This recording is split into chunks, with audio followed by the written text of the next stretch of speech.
Ada perempuan yang baru ngetuk pintu aja Nabi Muhammad sendiri yang bukain pintunya, terus Nabi Muhammad menyambutnya dengan senyum lebarnya, kemudian mempersilahkan perempuan tua itu bahkan untuk duduk di tempat duduknya Nabi Muhammad. Perempuan tua itu dengerin Nabi Muhammad mendengarkan cerita dari perempuan tua itu dengan penuh perhatian. Nabi bilang, marhaba, lebih wa sa'adik, tentu saja, boleh, nggak apa-apa, iya boleh. Terus kayak begitu sampai perempuan tersebut udah selesai bicara apa semuanya. Nabi pun mengantarkan dia sampai keluar gitu ya. Sayyidah Aisyah ikutan tuh, sampai kemudian perempuan itu udah nggak kelihatan lagi, baru Nabi Muhammad masuk dalam rumah dengan senyum-senyum. Nabi kayak seneng banget gitu. Sayyidah Aisyah mau cemburu nenek-nenek. Sayyidah Aisyah tapi emang gak kuat nahan kecemburuannya. Ada perempuan yang diperlakukan sama Nabi kayak istimewa banget gitu.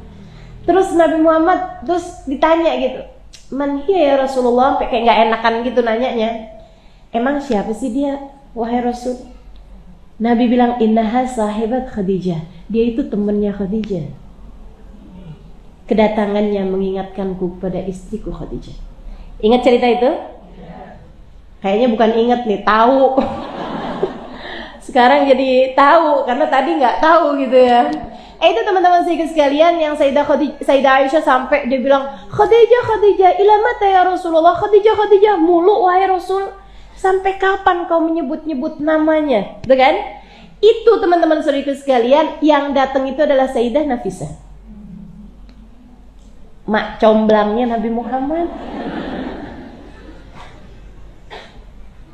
Akhirnya kemudian Sayyidah Nafisah cari-cari kesempatan kapan dilihat Nabi Muhammad sendirian. Udah mau nyamperin, datang temennya nggak jadi lagi gitu ya. Sampai pas dilihat benar-benar sendirian, samperin sama Sayyidah Nafisah. Katanya Nafisah gini nih, Muhammad, kok kamu sampai umur segini masih jomblo sih? Kurang lebih ya. Katanya Nabi Muhammad, iya Nafisah, saya tuh ini kan umurnya deket sama Khadijah tuh ya, sama Sayyidah Khadijah ya. Mungkin manggilnya ibu. Iya tante. Soalnya saya tuh ada hal yang saya kepikiran gitu. Jadinya saya boro-boro dah mau nikah. Saya tuh pikiran banget. Pikiran apaan Muhammad? Pikiran sama keluarganya Abu Thalib tuh, saya kepengen bisa ikutan nanggung kehidupan mereka gitu. Selama ini saya masih jadi beban kehidupan mereka, bukannya mengurangi beban mereka gitu. Jadi yang saya pikirin malah justru kerja untuk bisa dapetin uang tersebut saya bisa pakai untuk membiayai kehidupan keluarganya Abu Thalib. Kalau nikah kan saya mesti biayain. Kalau nikah kan saya mesti harus maksudnya punya banyak uang untuk juga menafkahi istri dan anak-anak saya gitu ya. Bukannya malah meringankan kehidupannya Abu Thalib. Sama Sayyidah Nafisah dibilangin gini, kaifa bika in aradtu 'alaika al-jamal wal mal. Muhammad, gimana kalau misalnya kamu saya ajukan seorang perempuan yang nggak hanya cantik tapi juga kamu nggak usah mikirin nafkahnya, karena justru dia malah yang bisa menafkahi kamu dan bahkan keluarga besar kamu. Kata Nabi Muhammad, maksud kamu siapa Nafisah? Khadijah tuh yang kemarin, yang kamu kemarin bawa barang dagangannya. Tuan kamu Khadijah, maksudnya tuan itu atasan gitu ya. Khadijah, kayak Nabi Muhammad langsung agak semu-semu merah gitu pipinya gitu. Emang dia mau sama saya? Lagian kalaupun saya mau juga ngomongnya gimana? Oh, serahin aja sama Nafisah. Tenang dah Muhammad, yang penting kamu mau dulu aja. Mau gak Muhammad? Iya. Kalau dia mau sih saya mau juga. Oke. Tapi saya ngomongnya gimana Nafisah? Udah tenang aja dah, ntar urusan saya. Jadi Sayyidah Nafisah pun datang tuh ke Sayyidah Khadijah. Beres, ya. Udah tuh, Sayyidah Khadijah pun kemudian memanggil Nabi Muhammad, melamarnya. Nabi Muhammad kemudian mendiskusikan itu dengan paman-pamannya, dengan pamannya Abu Thalib. Abu Thalib kemudian mendiskusikan itu dengan saudara-saudaranya yang lain, gitu ya. Mereka semuanya setuju, dan sebelumnya sempat ada yang GR juga gitu. Karena Abu Thalib tuh bilangnya gini, alhamdulillah nih salah satu dari keluarga kita ini dilamar sama Khadijah bintu Khuwailid. Itu pada yang ngerasa saya nih kayaknya. Gitu. Terus Abu Thalib cerita kalau Muhammad dilamar. Oh Muhammad, iya sih emang. Anak baik tuh. Rezeki anak soleh. Ya. Teman-teman sekalian yang saya muliakan, kemudian pesta pun dilangsungkan, mereka pun menikah. Saudara sekalian, yang jadi poin seperti yang saya sampaikan tadi dalam untuk meniatkan segala sesuatu hanya karena Allah. Ini nih poinnya. Beberapa hari sebelum berlangsungan pesta pernikahan, sebelum berlangsungnya akad nikah mereka, itu ada Sayyidah Khadijah manggil Nabi Muhammad. Bukan mau PDKT, bukan mau kayak yang ya gitulah, mau ngobrol gimana gitu ya, mau saling kenalan gitu, bukan teman-teman sekalian. Sayyidah Khadijah bilang, dan tentu saja mereka berjauhan karena keduanya adalah orang-orang terhormat. Jangan kamu kira ngobrolnya sambil pegangan tangan, apalagi sambil nyenderin kepala di bahu. Itu mah kelakuan orang-orang yang tidak terhormat, mohon maaf ya. Itu mah kelakuan adik-adik kita tuh yang cintanya cinta monyet, habis kawin cintanya hilang tinggal.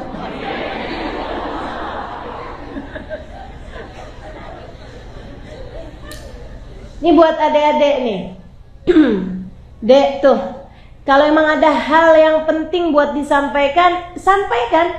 Akan tetapi nggak usah pakai ada acara ketemuan, deketan, duaan gitu, enggak. Apalagi zaman sekarang ada telepon, mendingan telepon aja. Itu pun juga hanya untuk menyampaikan hal-hal penting, dan sebaiknya juga gitu ya. Apalagi syariat agama Islam sekarang ini kan memang udah ngatur hal-hal yang seperti itu. Dibicarakannya itu kalau yang enggak harus dibicarakan sebelum akad nikah gitu ya, dibicarakan sudah akad nikah. Tapi kalau ada sesuatu hal misalnya dari aibmu atau apa yang memang harus disampaikan sebelum akad nikah gitu kan, itu disampaikannya lebih baik lewat telepon atau orang lain yang menyampaikan gitu dari pihak keluarga kita yang memang lebih aman untuk berjumpa dengan laki-laki tersebut. Atau lewat WhatsApp gitu, itu jauh lebih aman. Itu pun juga hanya sesudah rencana untuk menikah ya, ini catat. Jangan cuman baru mau kenalan gitu. Adik-adik, kalau cuman mau diajakin pacaran, dek bilang maaf. Saya itu kepengen menikah adalah menghalalkan saya. Saya tidak mau acara penghalalan membuat saya melakukan sesuatu yang haram. Ini penghalalan, bukan pengharaman. Maka jangan kerjakan sesuatu yang haram sebelum akad nikah, teman-teman. Sebab sebelum akad nikah semuanya haram. Mau ketemuan haram, pegangan tangan haram, apalagi cubit pipi. Ih, gemes. Kalau mau kerjain tar kalau udah halal. Ya, kalau udah halal. Tapi sebelum halal tuh semuanya haram, teman-teman. Sebelum akad nikah semuanya haram. Hati-hati kalau pacaran itu berdua-duaan, yang ketiganya udah pada tahu tuh. Maka la rajul wa imra'a illa wa syaitan talituhuma. Saya mah lebih percaya menabi dah. Daripada ama apapun aja, ustazah ini tuh bukan pacaran, terus ini tuh ta'aruf. Apa tuh ta'aruf? Semacam pacaran syar'i gitu ustazah. Pacaran mah nggak ada yang syar'i teman-teman. Kamu kalau mau bilang pacaran halal, pacaran syar'i, itu sama aja kayak ustazah saya makan babi tapi halal. Dari mana ke babinya bisa halal? Disunat. Babinya mau disunat jadi halal? Ya enggak lah. Babinya matinya mati perangan ustazah. Mati syahid. Enggak ada ceritanya teman-teman. Yang haram tetap haram, biar kita gimana juga. Ya kan begitu ya? Jadi teman-teman sekalian, pacaran mah nggak ada yang halal. Pacaran nggak ada yang halal. Pacaran yang halal, pacaran sesudah menikah. Pacaran sesudah akad nikah. Nah itu tuh udah halal semuanya tuh. Tapi sebelum menikah semuanya hukumnya halal. Kalau ada hal penting yang mau disampaikan, nah ini disampaikan bisa lewat telepon, bisa lewat WhatsApp, gitu ya.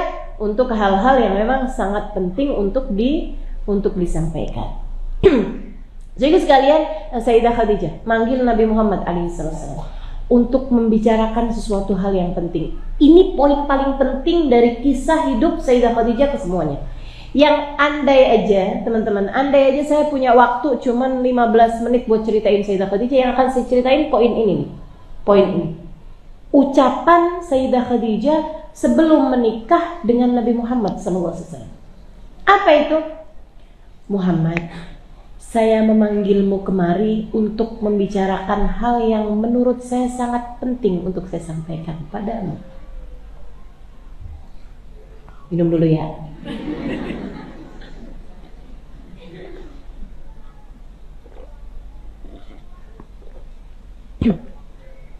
Muhammad, saya ingin menikah denganmu. Seperti yang kamu tahu, ya kan orang lamar kan karena mau nikah. Saya ingin menikah denganmu wahai Muhammad, bukan karena kamu tampan. Makasih. Meskipun kamu iya. Artinya andai Nabi Muhammad tuh nggak cakep, gitu ya. Itu juga Sayyidah Khadijah akan tetap mau nikah gitu. Aku ingin menikah denganmu wahai Muhammad, bukan karena kamu masih muda, badan kamu sehat. Meskipun itu iya. Artinya andai Nabi Muhammad tuh sakit-sakitan dan udah tua gitu, Sayyidah Khadijah juga tetap pengen mau nikah sama Nabi Muhammad, karena memang bukan itu sebabnya gitu. Aku ingin menikah denganmu wahai Muhammad, bukan karena kamu adalah seorang laki-laki yang akhlaknya baik. Meskipun itu iya. Jadi itu semuanya kayak bonus-bonus saja, bukan itu sebabnya gitu. Aku ingin menikah denganmu wahai Muhammad, bukan karena kamu adalah Al-Amin, seseorang yang sangat dapat dipercaya, tidak pernah berbohong gitu.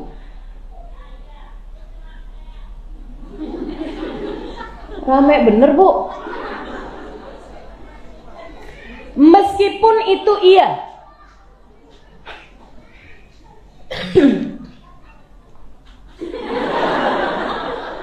Apa sih tuh?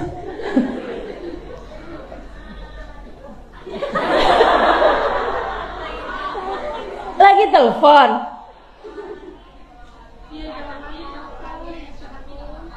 Oh iya. Udah deh, kenapa kita jadi kepo ya? Emang saya tuh punya konsentrasi susah bener, makanya emang saya ini ya selalu nggak suka sama apapun yang bisa membuat saya teralihkan konsentrasinya. Saya tuh mendingan orang hadir majelis ngantuk tidur gitu, nggak apa-apa, mendingan daripada ngomong, gitu kan ya, daripada ngomong gitu. Kenapa? Karena kalau ngomong tuh konsentrasi saya bisa buyar gitu. Saya susah sekali untuk kalau kedengar sesuatu tuh ini gitu, apa namanya, tetap bisa konsentrasi. Jadi saya kalau belajar tuh harus tempat yang sangat sepi gitu. Gitu ya teman-teman sekalian. Baik, kembali saya lanjutkan. Sampai mana tadi? Ya, saya ingin menikah denganmu bukan karena kamu tampan, bukan karena kamu masih muda, sehat, bukan karena kamu akhlaknya baik, bukan karena kamu al-amin, seorang yang gak pernah bohong. Meskipun itu semua iya ada pada dirimu, tapi bukan karena itu. Terus kenapa gitu? Bahkan bukan karena akhlaknya bagus loh, bukan. Wahai Muhammad, aku ingin menikah denganmu karena aku kira kamu adalah calon nabi yang akan diutus. Wahai Muhammad, aku menikah denganmu agar saat datang waktunya kamu diutus oleh Tuhan dan kamu sungguh-sungguh menjadi seorang Rasul. Wahai Muhammad, bawalah aku serta bersama denganmu menuju Allah yang kelak akan mengutusmu. Wahai Muhammad, jangan tinggalkan aku pada saat itu. Jadi Sayyidah Khadijah tuh pengen dinikah sama Nabi Muhammad karena Sayyidah Khadijah kira Nabi Muhammad itu calon nabi, kan begitu sejak awal. Dengan harapan bukan pengen jadi viral, bukan pengen jadi perempuan yang famous, terkenal gitu ya, ditulis dalam tinta emas dalam sejarah, bukan. Akan tetapi agar kalau nanti kamu sungguh-sungguh menjadi seorang Rasul, Muhammad, bawalah aku menuju Allah yang kelak akan mengutusmu. Bawalah aku menuju Allah yang kelak akan mengutusmu. Sayyidah Khadijah nyari Allah dalam diri Nabi Muhammad sallallahu alaihi wasallam. Sayyidah Khadijah mencari Allah dalam diri Nabi Muhammad. Teman-teman saudaraku sekalian, poin penting dalam hidupmu, selalu carilah Allah. Niatmu dalam berbagai macam urusan, nyari Allah, bukan nyari pujian orang, bukan nyari cinta orang, bukan nyari kesenangan duniawi, bukan nyari apapun, tapi nyari Allah.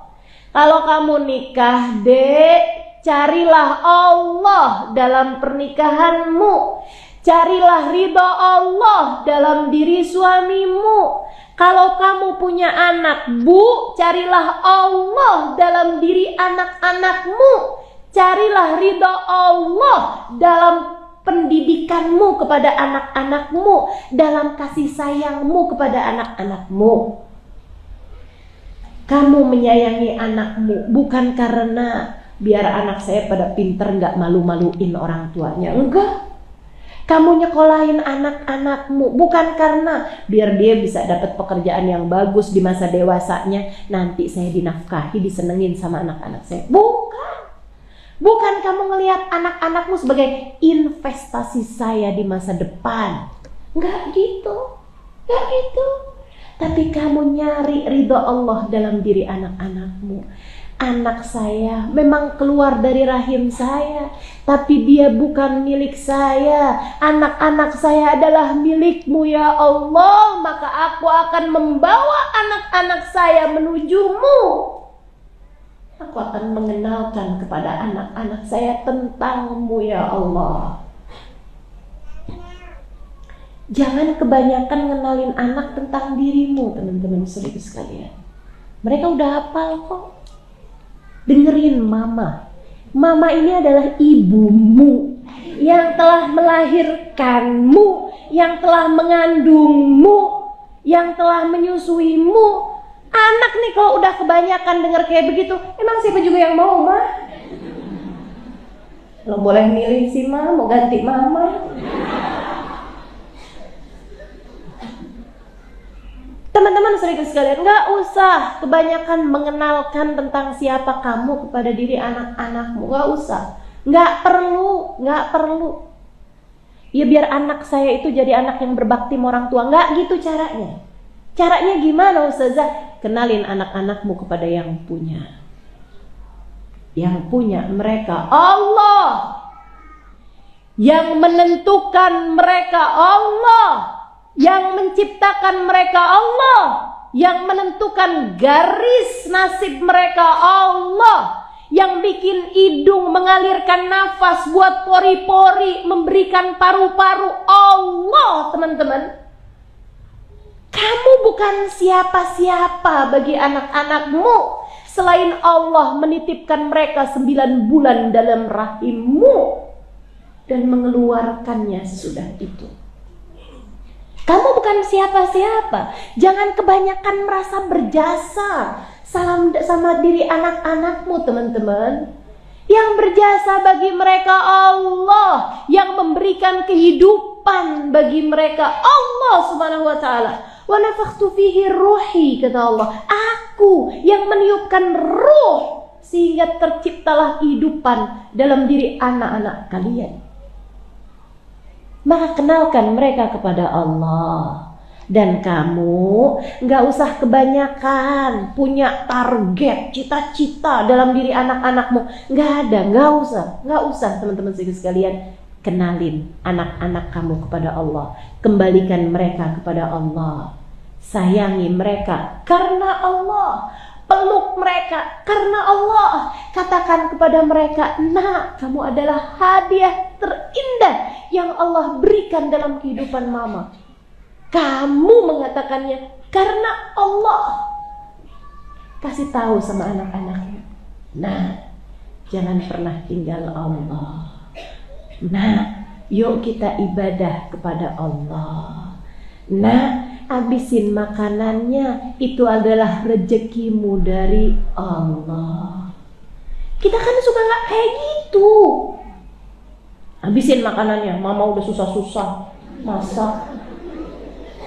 Kalau kamu nggak habisin, mama nggak masakin lagi. Ada yang begitu? Mana orangnya? Saya.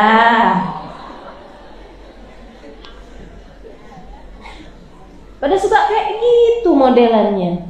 Nggak nyari Allah dalam hidupnya. Makanya rentan kecewa karena kamu tuh kebanyakan berharap sama manusia.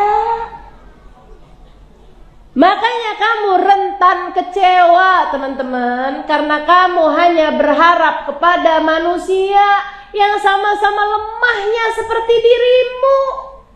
Berharap kok sama anak jauh lebih kecil daripada kamu.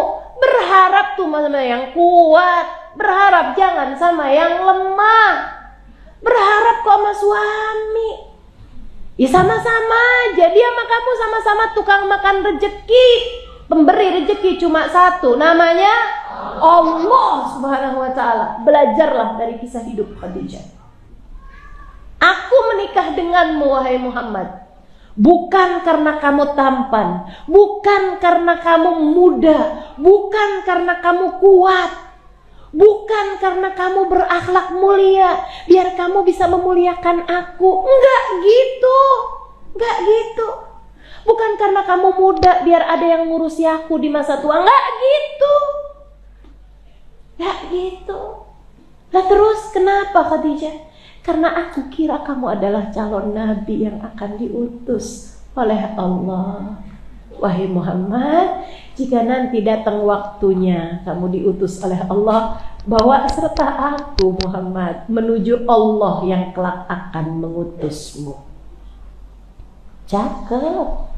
Teman-teman sekalian, hati yang mengerti Allah, hati yang beriman kepada Allah, hati yang tahu bahwa hanya Allah lah yang worth it, yang cukup untuk dijadikan sebagai tujuan. Hanya Allah lah satu yang cukup untuk dijadikan sebagai alasan. Sebagai alasan, sebagai tujuan. Teman-teman serius sekalian, kamu belajar kenapa? Apa alasannya? Karena Allah. Mau nyari ridhonya Allah. Hadir majelis kenapa? Karena Allah. Mau nyari ridhonya Allah. Mau nyari jalan biar saya tambah kenal sama Allah. Sudah Halimah kenapa ngajar? Karena Allah. Teman-teman saudaraku sekalian yang saya muliakan, bukan karena pujian orang. Gak ada perlunya saya.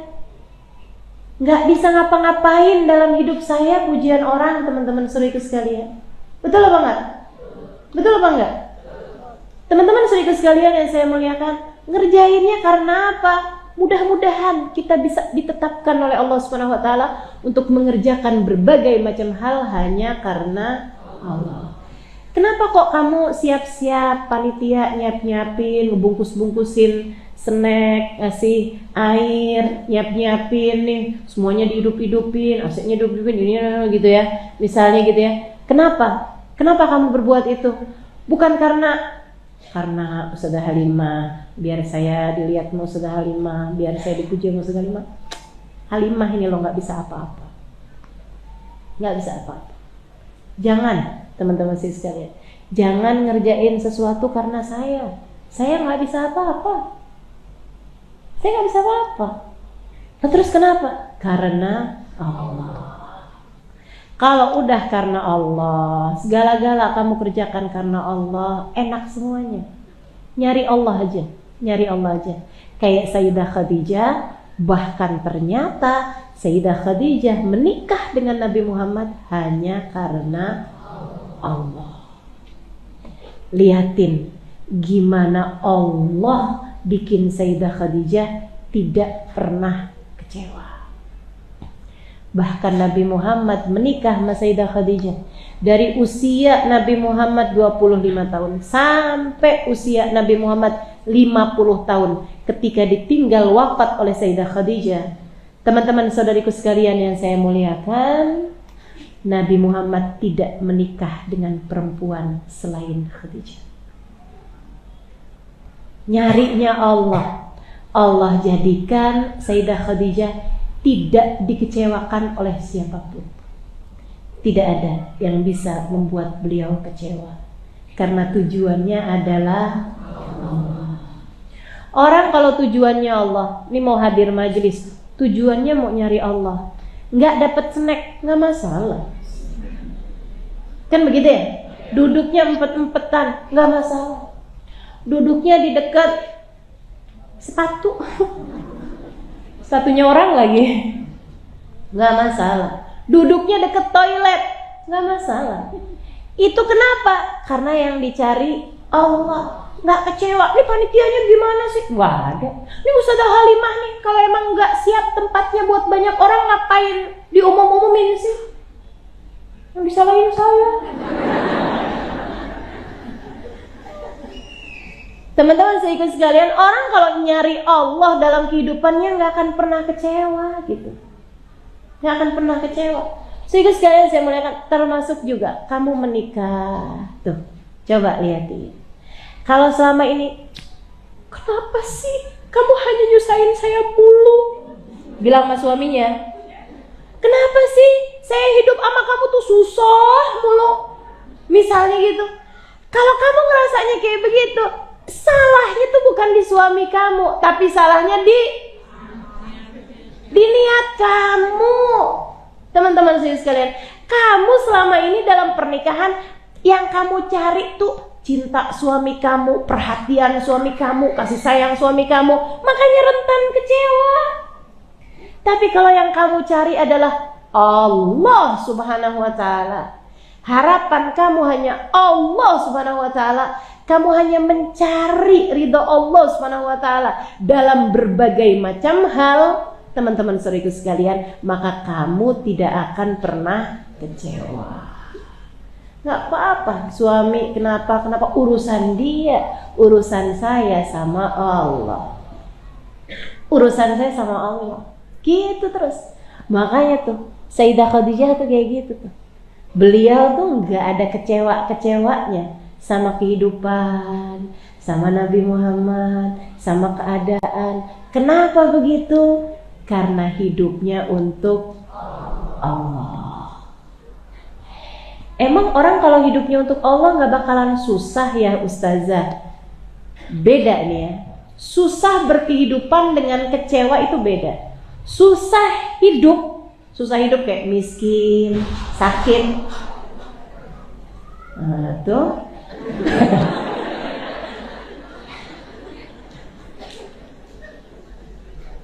Ya. Jangan dijadiin sandaran. Itu lemah.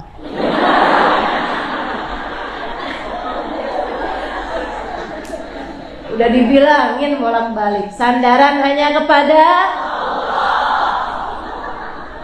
Allah. Maksudnya ketemu aja. Teman-teman sekalian yang saya muliakan, apa tadi saya ada penting tuh saya mau ngomongin. Oh ya, gini ya, kemiskinan, kesakitan, keadaan yang sulit, itu tuh keadaan. Tapi yang saya sebut tadi itu, kamu gak akan pernah kecewa. Kecewa tuh urusan hati. Kecewa itu urusan rasa hati. Gitu ya. Teman-teman sekalian, saya sakit. Iya. Saya kecewa? Enggak. Apakah ketika saya sakit saya kecewa? Enggak. Enggak apa-apa. Sakit mah gak apa-apa. Kecewa? Enggak. Kan gitu ya. Itu beda tuh teman-teman saudara sekalian. Antara sakit sama kecewa tuh beda gitu. Sakit itu keadaan, kecewa tuh rasa hati. Paham maksud saya? Yang enggak pernah datang dalam kehidupan Sayyidah Khadijah adalah kekecewaan. Kenapa? Karena Sayyidah Khadijah tidak pernah berharap kecuali kepada Allah. Enggak pernah kecewa. Akan tapi yang datang dalam kehidupan Sayyidah Khadijah adalah kesulitan demi kesulitan dalam kehidupan. Oh, kalau kamu bicara itu, maka Sayyidah Khadijah selain Nabi Muhammad adalah jagonya. Jagonya bertahan dalam berbagai macam kesulitan-kesulitan besar yang datang dalam kehidupannya. Teman-teman saudara sekalian yang saya muliakan, sesudah datangnya Islam, bahkan dari sebelum datangnya Islam, kalau bicara kekecewaan, kalau bicara kesusahan, kalau bicara kesulitan dalam kehidupan, sekali lagi Sayyidah Khadijah adalah jagonya. Tiap kali punya anak laki-laki meninggal. Ujian apa enggak menurutmu? Besar apa kecil menurutmu? Teman-teman saudara sekalian, Nabi kita Muhammad SAW, bahkan ini Nabi Muhammad ya, Nabi Muhammad tuh umurnya itu 63 tahun ya, tapi di usia 63 tahun itu nggak tua-tua amat loh, ya kan? Ketika meninggal dunia itu Nabi Muhammad cuma 63 tahun. Segitunya Nabi Muhammad tuh punya anak 7, yang ada cuma 1. Yang Nabi Muhammad ketika meninggal dunia itu cuma ninggalin 1 orang anak. Yang lain kemana? Semua Nabi Muhammad yang menguburkannya. Meninggal dunia semua putra-putrinya sebelum Nabi Muhammad meninggal dunia. Teman-teman sekalian, Sayyidah Khadijah itu setiap kali punya anak laki-laki meninggal dunia. Punya anak dikasih nama Qasim yang pertama. Nggak lama, setahun 2 tahun meninggal. Ada yang bahkan kayak nggak nyampe setahun, gitu ya. Punya anak lagi, gitu kan? Punya anak lagi yang berikutnya itu sesudah Islam. Namanya Abdullah. Teman-teman sekalian, meninggal bahkan di saat air susunya Sayyidah Khadijah masih mengalir deras. Itu sesudah Islam. Jadi usia Sayyidah Khadijah waktu itu di atas 55 tahun. Kok bisa hamil Ustazah? Nih saya ceritain. Saya dulunya juga kayak agak, emang bisa gitu ya hamil kalau udah usianya segitu. Karena teman-teman sekalian, itu anaknya Sayyidah Khadijah tuh yang laki-laki sama perempuan sebelumnya Abdullah, berarti 5 ya. Pertama Zainab, kemudian Qasim gitu ya. Kemudian ada namanya Sayyidah Ruqayyah, kemudian Sayyidah Ummu Kalthum, kemudian Sayyidah Ruqayyah, kemudian Sayyidah Fatimah gitu ya. Itu tuh semuanya tuh lahir deket-deketan gitu ya, setahun lahir, tahun lahir gitu. Maksudnya abis ngelahirin nggak lama kemudian hamil lagi, lahirin lagi, hamil lagi, ngelahirin lagi gitu. Nah itu teman-teman sekalian, abis itu renggang nih waktunya nih, nggak punya anak Sayyidah Khadijah. Dikirain udah berhenti dong. Kirain udah berhenti.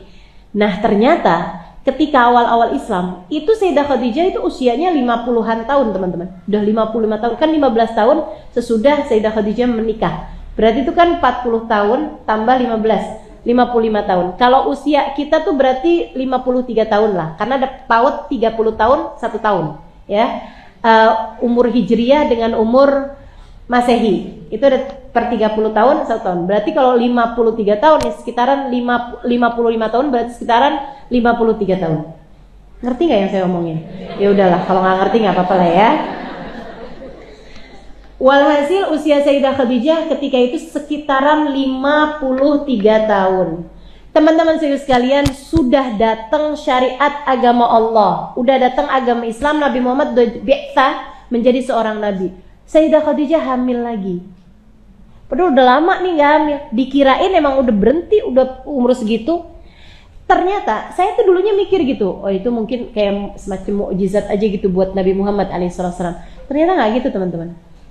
Ada teman saya tuh, dia cerita, dia bilang, Ustazah tahu nggak? Saya tuh udah hampir menopause. Saya mensnya jadi berantakan. Kan banyak yang begitu tuh. Udah mau menopause, mensnya berantakan. Saya pergi ke dokter Ustazah, dan dokter bilang apaan? Dia bilang, ibu nggak mau hamil kan? Ya enggak loh dok, saya ini anak saya udah gede-gede, umur saya udah segini tahun dok. Ya gitu, 50 lebih tahun gitu. Dokternya bilang kayak gini, ibu sekarang sedang berada dalam masa sangat subur. Kalau ibu nggak mau hamil, ibu jangan berhubungan di saat masa subur. Atau ibu jangan lepas alat kontrasepsi gitu. Karena ibu sekarang ini sedang dalam masa sangat subur. Jadi pada sebagian perempuan, justru saat-saat menjelang menopause itu adalah saat paling suburnya dia. Makanya kalau ibu-ibu pernah dengar gitu kan, ada orang, "Duh saya nggak tahu ternyata saya hamil lagi." Di usia yang hampir 50 tahun gitu tuh, Bu tuh. Itu tuh berarti dia sedikit dari perempuan-perempuan yang kayak Sayyidah Khadijah. Jadi Sayyidah Khadijah tuh kirain udah nggak hamil lagi, tahu-taunya hamil. Dan ini akan menjadi anak satu-satunya Sayyidah Khadijah yang lahir sesudah datangnya Islam. Sudah bapaknya adalah seorang nabi, teman-teman sekalian. Wah, Sayyidah Khadijah senang banget dijagain karena beliau sudah tidak muda lagi. Sampai lahirlah seorang anak cakep banget, bersih banget, sampai semua yang lihatnya tuh, sampai manggilnya tuh yang innahu tahir, ya ampun bersihnya gitu, sampai nyebutnya tahir. Sampai orang ngelihatnya tuh kayak cakep banget, wangi banget gitu. Sampai nyebutnya sebagai Thayyib, sampai dapat julukan At-Thayyib At-Tahir, si anak ini teman-teman sekalian.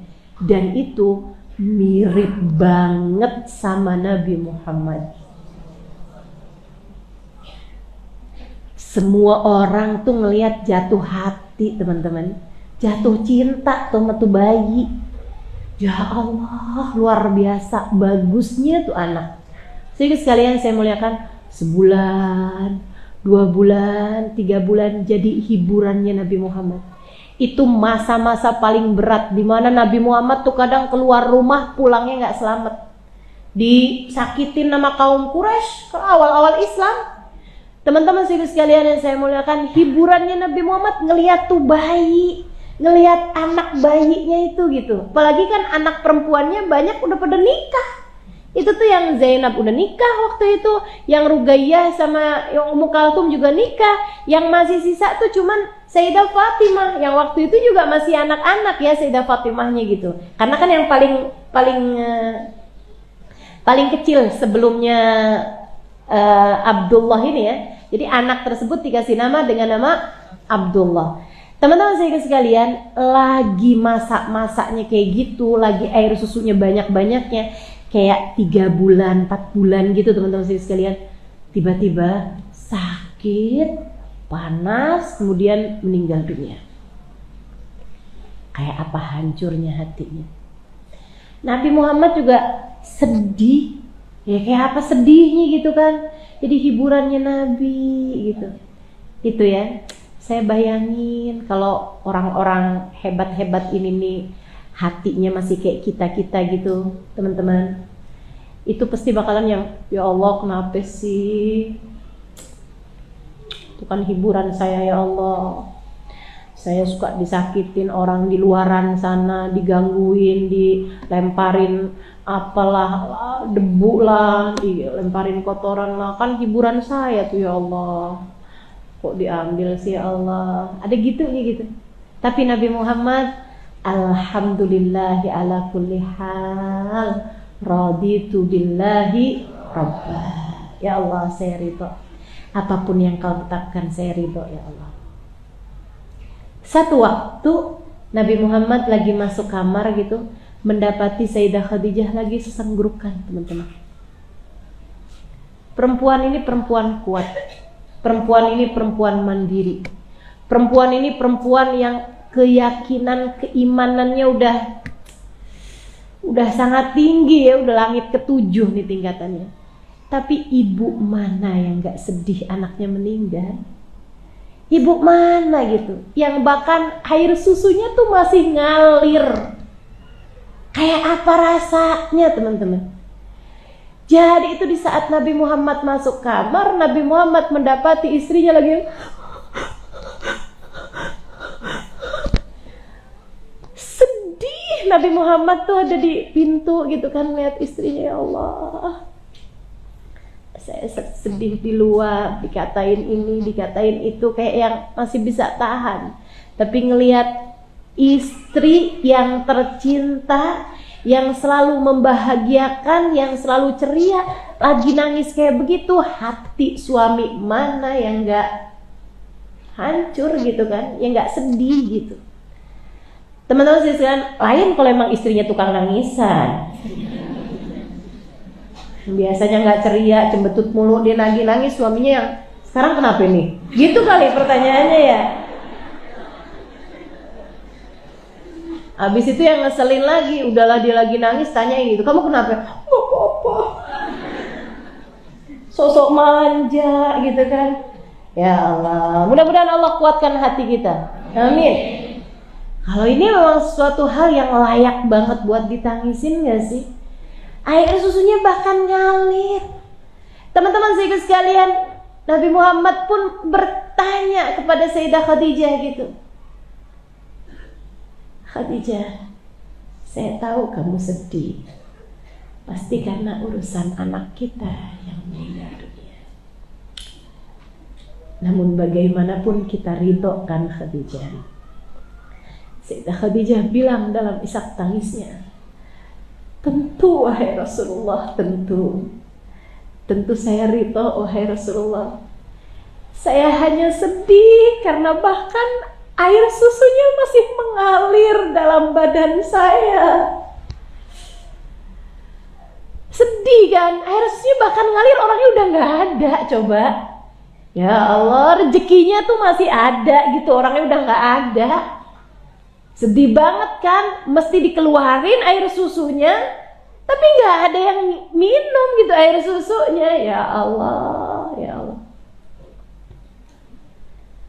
Nabi kemudian bilang, ya Khadijah, dia sekarang sudah bersama dengan ibu susu dalam surga. Dia bahkan sekarang sudah bersama dengan anak-anak yang lain, Khadijah, dalam surga Allah Ta'ala. Diusapnya air matanya.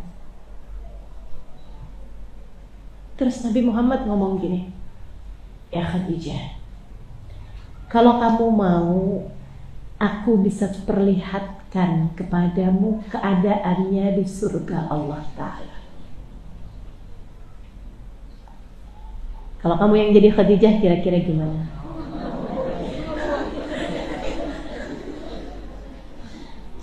Boleh nggak tiap hari? Apa kata Sayyidah Khadijah? Sambil terus usapin air matanya.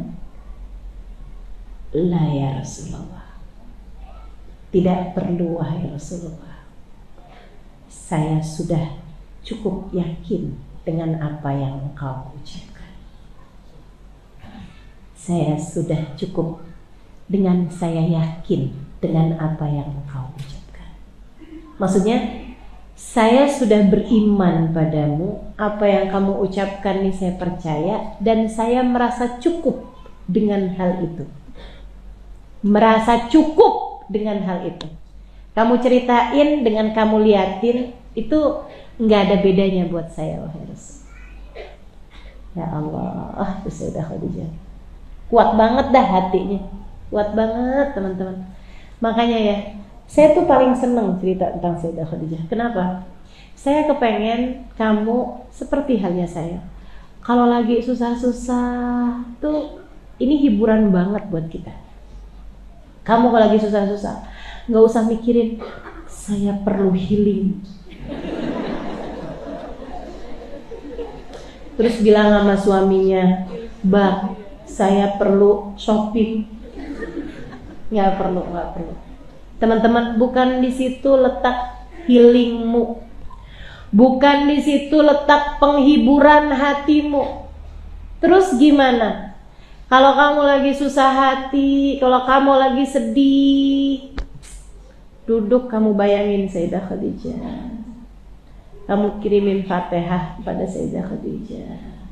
Kamu baca tuh, Natawassal bil Hubabah. Hubabah tuh Sayyidah Khadijah. Makanya kalau saya tanya, Ustazah seneng banget untuk qasidah. Emang seneng banget saya. Seseneng itu sampai saya bacain di mana-mana gitu. Biar teman-teman tuh yang pada dengar punya sambungan hati sama Sayyidah Khadijah. Jadi kamu kalau lagi susah-susah, kamu bayangin Sayyidah Khadijah. Kamu bacain Fatihah, terus kamu doa, ya Allah, apa yang kau karuniakan kepada perempuan agung itu, ya Allah, karuniakan juga pada saya. Ya Allah, keimanan, keistiqomahan, keagungan cinta, berharap hanya kepadamu, bersandar hanya padamu. Ya Allah, kesabaran, kesyukuran, ya Allah, semua yang kau karuniakan dalam diri Sayyidah Khadijah, karuniakanlah pula kepadaku, sebab aku sangat memerlukannya.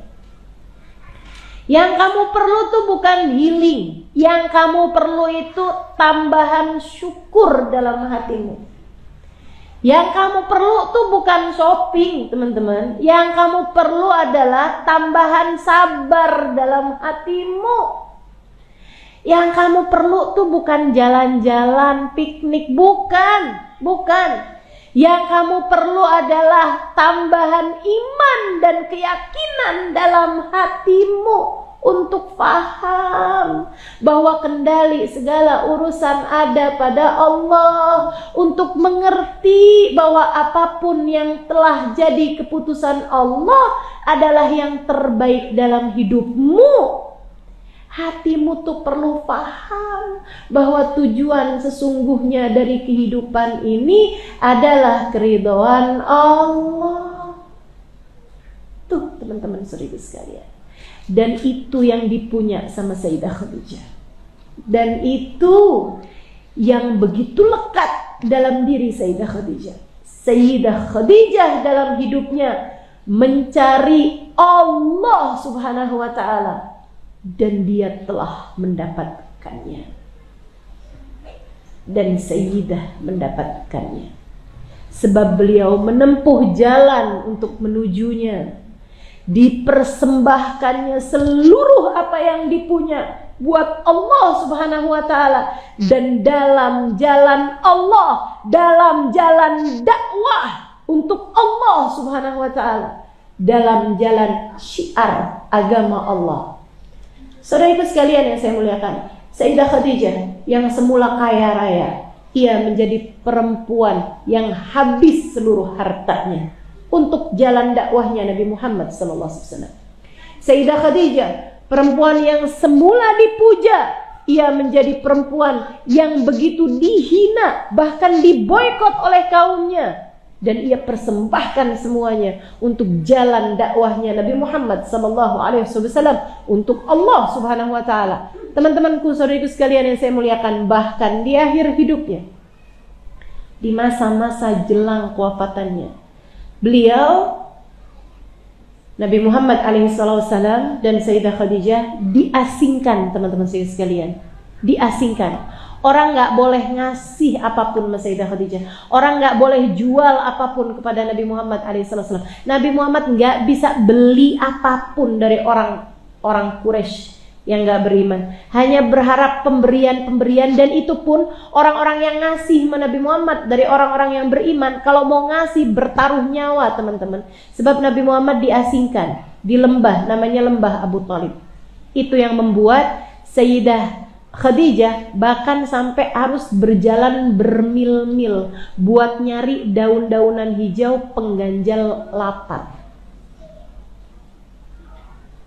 Jangan kau kira kesusahanmu sebanding sama kesusahannya Sayyidah Khadijah. Apa susahmu?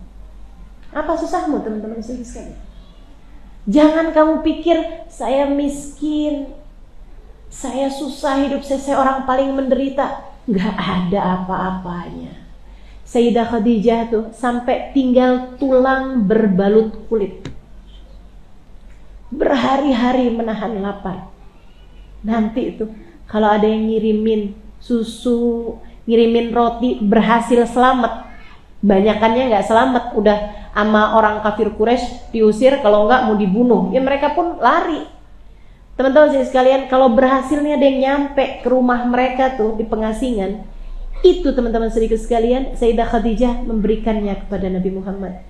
Engkau dulu wahai Rasulullah, makanlah, minumlah. Yuk Khadijah, barengan duluan aja Rasul. Ntar kalau masih ada sisanya saya habis. Kayak gitu. Sampai harus jalan berapa mil, ketemu daun-daunan hijau dimakan Sayyidah Khadijah. Kata Sayyidah Khadijah, saya sampai berasa gigi-gigi saya lama-lama kayak tambah tajam gitu. Yang dimakan daun. Kata Sayyidah Khadijah, saya sampai tahu ternyata kita kalau makan daun nih, kotoran kita sama persis sama kotorannya kambing. Ternyata hijau katanya gitu. Sayyidah Khadijah, teman-teman sekalian. Segitunya. Nabi tuh sampai ngenes banget ngerasanya pada satu malam. Mereka udah kayak mau tidur gitu. Dilihatin wajahnya Sayyidah Khadijah. Ya Allah, udah kayak tinggal tulang doang sama kulit. Kelihatan lebih tua dari umur yang seharusnya. Karena di pengasingan tersebut lebih dari 2 tahun. Bukan sehari 2 hari, teman-teman. Bukan sebulan 2 bulan, 2 tahun lebih. Kayak apa coba? Nabi liatin wajah Sayyidah Khadijah, kemudian bilang gini nih, Khadijah, saya malu sama kamu. Sayyidah Khadijah buka matanya, senyum, diliatin suami. Kenapa gitu Rasulullah? Mengapa engkau perlu merasa malu padaku wahai Rasul? Khadijah, aku dulu menikah denganmu sedangkan kamu perempuan kaya raya.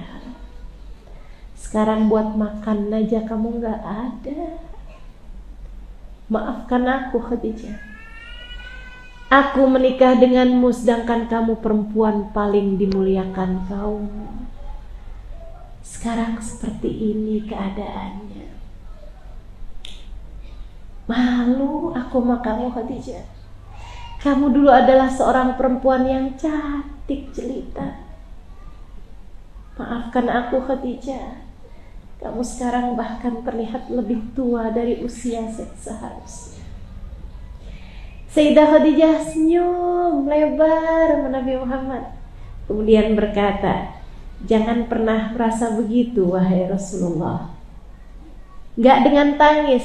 Saya nyeritain aja gak tahan teman-teman. Ini Sayyidah Khadijah ngomongnya gak pakai air mata, gak pakai tangisan. Seperti memang begitu keadaannya yang beliau sampaikan gitu. Dengan senyuman lebar beliau berkata, jangan pernah merasa begitu wahai Rasulullah.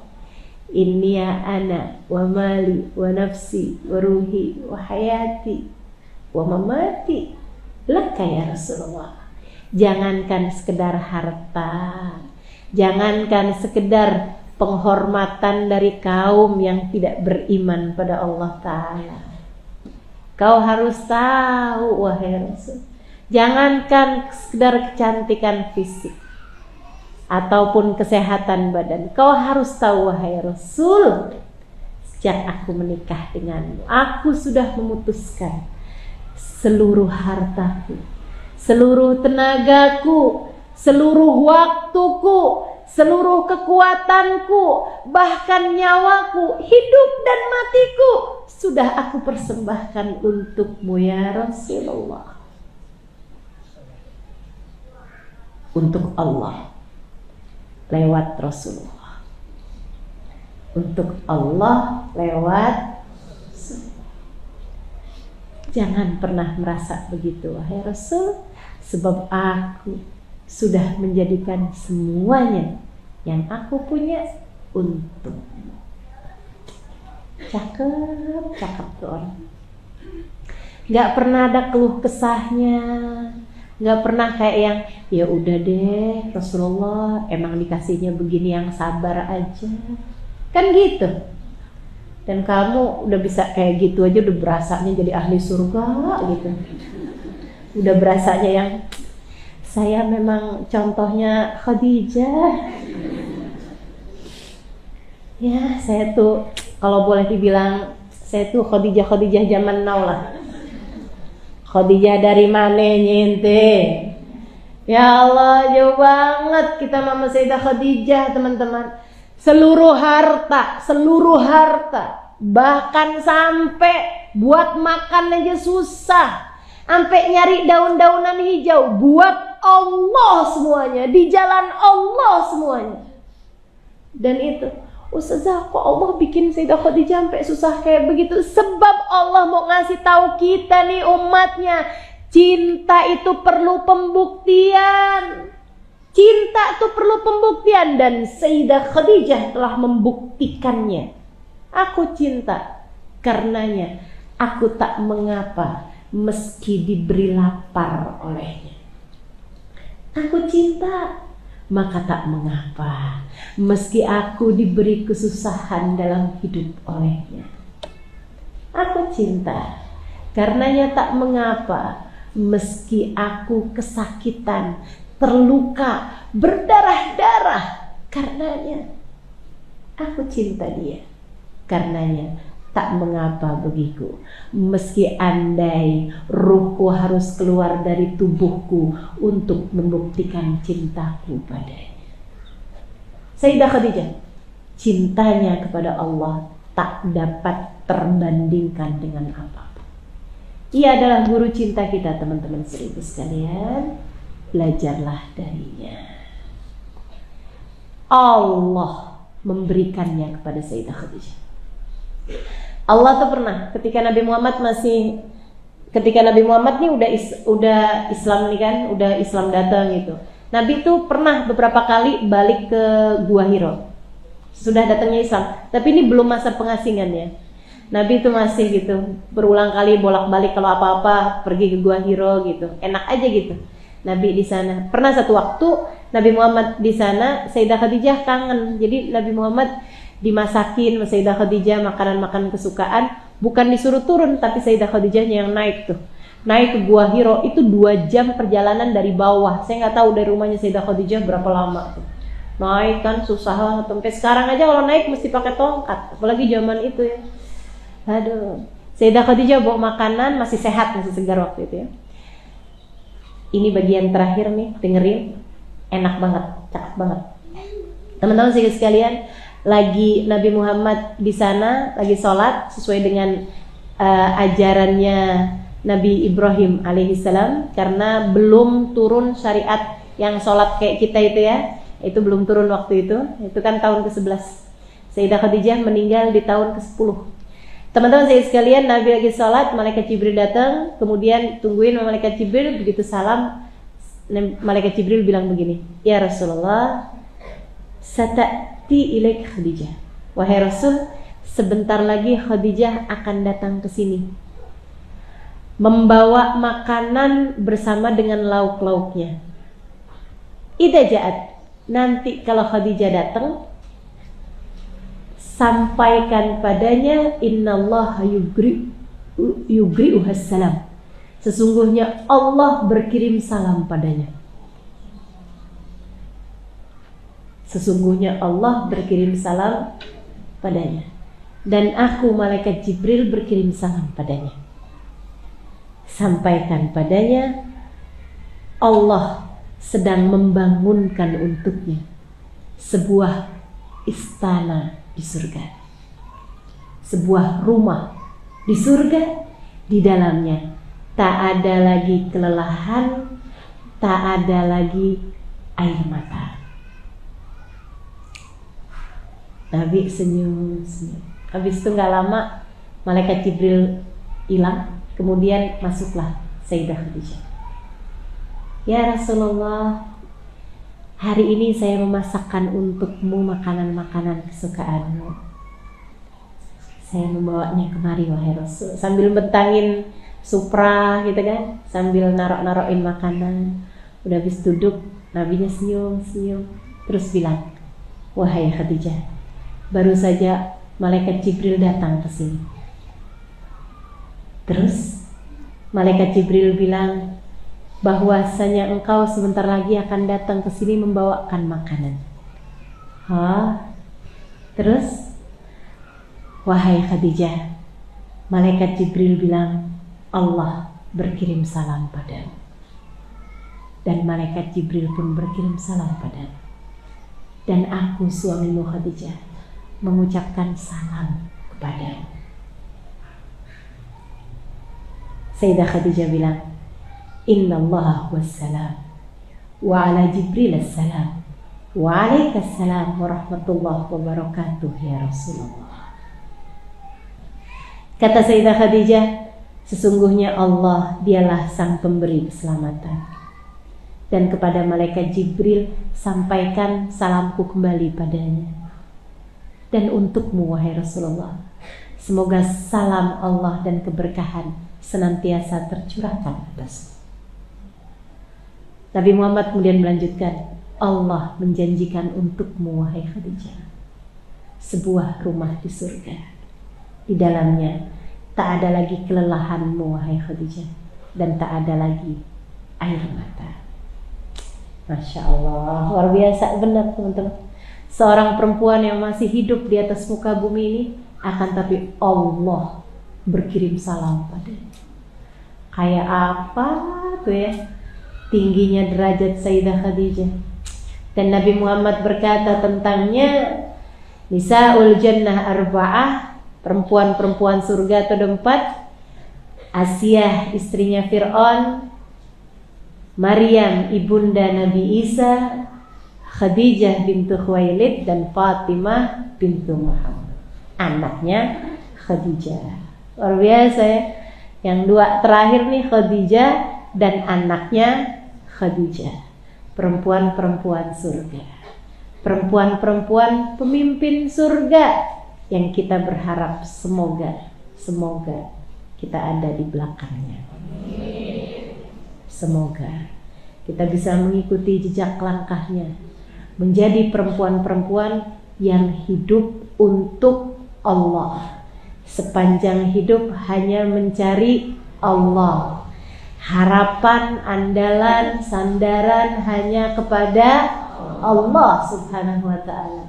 Mudah-mudahan Allah berkenan untuk ada di dalam hati kita dan senantiasa bersama dengan kita, insya Allah. Hidup kita hanya untuk mencari ridha Allah, beribadah dan melaksanakan semuanya hanya mencari Allah dalam kehidupan kita. Rabbana dhalamna anfusana wa lam taghfir lana wa tarhamna lanakunanna minal khasirin. Rabbana atina fid dunya hasanah fil akhirati hasanah wa qina adzabannar. Dawam fi subhanakallahumma wa tahiyatum fiha salam. Akhir da'wana anil hamdulillahi rabbil alamin. Kita bacakan Fatihah terkhusus Sayyidah Khadijah. Annallaha yaghfir laha wa yarhamha wa ya'li darajatiha fil jannah wa yanfa'una bi barakatiha wa asrariha wa anwariha wa ulumiha wa nafahatiha fid din wad dunya wal akhirah. Al-Fatihah. Bismillahirrahmanirrahim. Alhamdulillahirabbil alamin. Arrahmanir rahim. Maliki yaumiddin. Iyyaka na'budu wa iyyaka nasta'in. Ihdinas siratal mustaqim. Siratal ladzina an'amta 'alaihim ghairil maghdubi 'alaihim waladdallin. Amin.